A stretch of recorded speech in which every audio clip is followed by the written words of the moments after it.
காலை வணக்கம். இன்னைக்கு நம்ம பார்க்க போறது என்ன அப்படின்னு பார்த்தீங்கன்னா, தொகையில தான் உண்மை தொகை பார்க்க போறோம். என்ன பார்க்க போறோம்? தொகையில உண்மை தொகை அதை பார்க்க போறோம். சரியா?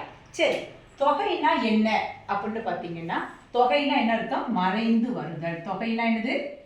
மறைந்து வருதல். தொகைனா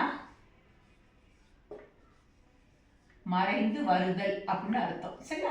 சரி, அப்போ இந்த உண்மை தொகையில என்ன மறைஞ்சு வரும் அப்படின்னு பாத்தீங்கன்னா, இந்த உண்மை தொகையில அப்படிங்கிற சொல் தான் என்ன செய்யும்? மறைஞ்சு வரும். எது மறைஞ்சு வரும்? அப்படிங்கிற சொல். இது என்ன சொல் அப்படின்னு பாத்தீங்கன்னா, இது வந்து இடைச்சொல். இது என்ன சொல்? இடைச்சொல். அப்போ இந்த உண்மை தொகையில உம்ங்கிற இடைச்சொல் மறைஞ்சு வந்தா அதுதான் என்னது? உண்மை தொகை. எடுத்துக்காட்டுக்கு பாருங்க. எடுத்துக்காட்டுக்கு தாய், தந்தை. அதாவது இது வந்து நம்ம விரிச்சு சொல்லணும். சரியா? இப்ப தாய் தந்தை எழுதிருக்குன்னா இதை வந்து என்ன செய்யணும்? விரிவா சொல்லணும். எப்படி சொல்வீங்க? தாயும் தந்தையும். அப்ப இதுல என்ன மறைஞ்சு வருது? இதுல ஒரு மறைஞ்சு வருது. இதுல ஒரு என்ன செய்யுது? மறைஞ்சு வருது. அதான் சொல்றோம். இப்ப இந்த மறைஞ்சு வந்தா இதுதான் உண்மை தொகை. மறைஞ்சு வந்தா அது என்னது? உண்மை தொகை. இந்த எங்கெல்லாம் மறைஞ்சு வரும் அப்படின்னு பாத்தீங்கன்னா, இந்த இரு சொற்களுக்கு இடையில், அடுத்தது இறுதியில், இந்த ரெண்டு இடத்துல என்ன செய்யும்? வந்து மறைஞ்சு வரும். சரியா? அப்ப உண்மை தொகைங்கிறது என்னது? என்ற இடைச்சொல் என்ன செய்யணும்? மறைந்து வரணும். உண்மை தொகை என்னது? உம்ங்கிற இடைச்சொல் மறைஞ்சு வரணும். எங்க மறைஞ்சு வரணும்னு பாத்தீங்கன்னா, இரு சொற்களுக்கு இடையிலும் இறுதியிலும் என்ற இடைச்சொல் என்ன செய்யும்? மறைந்து வரும். இதுதான் என்னது? உண்மை தொகை. சரியா? உண்மை தொகை அது நம்ம என்னன்னு பார்த்தோம். அது என்னது? இரு சொற்களுக்கு இடையிலும் இறுதியிலும் என்ற இடைச்சொல் மறைந்து வந்தால் அது உண்மை தொகை. என்ன மறைஞ்சு வரணும்? உம்ங்கிற இடைச்சொல் மறைஞ்சு வரணும். அதுக்கு எடுத்துக்காட்டு என்னெல்லாம் அப்படின்னு பாத்தீங்கன்னா, ஒன்று தாய் சேய். தாய் சேய்னா அதை எப்படி நம்ம விரிவா சொல்லுவோம்? ஒரு தொகை சொன்னாலே நம்ம ஆட்டோமேட்டிக்கா விரிச்சிடணும். அந்த சொல்ல நம்ம விரிவா சொல்லணும். அப்ப தாய் சேய் சொல்லும் போது தாயும் சேயும். சரியா? அப்ப தாயும் அதுல மறைஞ்சு வருது. சேயும் அப்படி சொல்லும்போது அதுல ஒரு மறைஞ்சு வருது. அப்ப தாயும் சொல்லும் போது இதுல ஒரு மறைஞ்சு வரும். சேய் சொல்லும் போது இதுல மறைஞ்சு வரும். அடுத்து அண்ணன் தம்பி, அதாவது அண்ணனும் தம்பியும் அர்த்தம். அப்ப அண்ணனும் தம்பியும் சொல்லும் போது இதுல ஒரு மறைஞ்சு வருது. இதுல ஒரு என்ன செய்து? மறைஞ்சு வருது. சரி? 4 முழம் பூ, 6 மீட்டர் கயிறு. இதை நம்ம எப்படி விரிவா சொல்லணும் அப்படின்னு பாத்தீங்கன்னா, 4 முழம் பூவும் 6 மீட்டர் கயிறும் அப்படி சொல்லி நம்ம நினைச்சோம் விரிவா சொல்லணும். அப்ப இதுல வந்து பூவுக்கு அப்புறம் பூவும் கயிறும் இந்த உண்மை செய்து மறைஞ்சு வருது. இப்படி இரு சொற்களுக்கு இடையிலும் இறுதியிலும் உம்ங்கிறது மறைஞ்சு வந்தா அதுதான் என்னது? உண்மை தொகை. இந்த உண்மை தொகை எந்தெந்த அளவுகள்ல வரும் அப்படின்னு பாத்தீங்கன்னா, எண்ணல், எடுத்தல், நீட்டல், முகத்தல், இந்த அளவு பெயர்களை தொடர்ந்து வரும். இந்த அளவு பெயர்னா என்ன அப்படின்னு பாத்தீங்கன்னா, எண்ணல்னா எண்ணிக்கை, எடுத்து வைக்கிறது.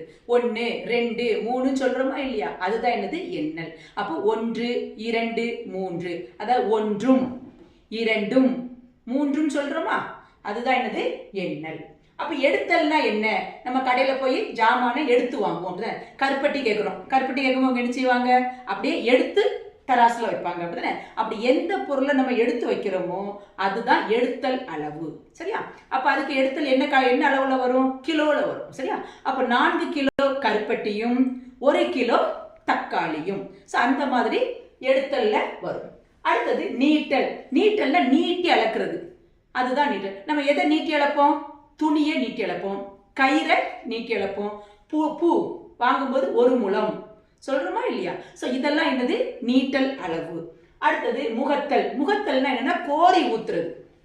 கோரி ஊத்துறது. இப்ப பால்காரர்கிட்ட பால் கேட்கிறோம். அவர் என்ன செய்வாரு? பாலை கோரி ஊத்துவாரு. அளவு இருக்கா இல்லையா? லிட்டர்ல கோரி ஊத்துவார். இதுதான் என்னது? முகத்தல். இந்த அளவு பெயர்களை என்ன செய்யும்? தொடர்ந்து வருவது உண்மை தொகை. சரியா? எடுத்துக்காட்டு பாருங்க. 3 முழம் பூ 2 மீட்டர் துணின்னு கொடுத்துருக்கு. சரியா? அப்ப இதை நம்ம எப்படி விரிவா சொல்லுவோம்? 3 முழம் பூவும் 2 மீட்டர் துணியும். சோ இந்த மாதிரி நம்ம சொல்றோம். அப்ப இதுல வந்து இந்த இடத்துல உண்மைன்னு செய்து மறைஞ்சு வருது. அதே மாதிரி 4 லிட்டர் பால், லிட்டர்ங்கிறது என்னது, என்ன அளவு, முகத்தல் அளவு. சரியா? அப்ப 4 லிட்டர் பால் 7 லிட்டர் தயிர். அப்ப நம்ம எப்படி விரிவா சொல்லுவோம், 4 லிட்டர் பாலும் 7 லிட்டர் தயிரும். சரியா? அடுத்தது 2 பென்சில் 4 புத்தகம். இது கவுண்டிங், கவுண்ட் பண்றது, எண்ணிக்கை. 1 2 நின்றோமா இல்லையா? அப்போ 2 பென்சில் 4 புத்தகம். அப்ப 2 பென்சிலும் 4 புத்தகமும். அடுத்தது 5 கிலோ கருப்பட்டி 1 கிலோ தக்காளி. இது நம்ம எடுத்து வைக்கக்கூடிய கிலோ கணக்கு, எடுத்தல் அளவு. அப்போ இந்த இதெல்லாம் சொற்களுக்கு இடையிலும் இறுதியிலும் என்ன செய்து என்ற இடைச்சொல் மறைஞ்சு வருது. உண்மை தொகைக்கு இன்னும் மேலும் சில எடுத்துக்காட்டுகள், வேற சில எடுத்துக்காட்டுகள் கொடுத்திருக்கிறேன், பார்த்துக்கோங்க. இரவு பகல், இது உண்மை தொகை தான். வெற்றிலை பாக்கு உண்மை தொகை. களம்பகம், களம்பகம் என்னது, களமும் பகமும்னு வரும். சரியா? களமும் பகமும்னு வரும். அடுத்த கீரி பாம்பு. அடுத்த பூரி கிழங்கு, உங்களுக்கே தெரியும் பூரி கிழங்குன்னு என்ன சொல்லுவோம், பூரியும் கிழங்கும். அதுக்கடுத்து காய்கனி. இது எல்லாமே உண்மை தொகைக்கு எடுத்துக்காட்டுகள். எல்லாருக்கும் இது புரிஞ்சுதா? புரிஞ்சிருக்கும் நம்புறேன். ஸோ அப்படி உங்களுக்கு புரியலைன்னு சொன்னா, உங்களுக்கு என்ன தெரியலையோ அதை நீங்க கமெண்ட்ல என்ன செய்யலாம், கேட்கலாம். அதுக்கு நான் உங்களுக்கு விளக்கம் கொடுப்பேன். ஓகே, அடுத்த பாட வேலையில நம்ம பார்க்க போறது என்ன அப்படின்னு பார்த்தீங்கன்னா, வினைத்தொகை. வினைத்தொகை பார்ப்போம். நன்றி, வணக்கம்.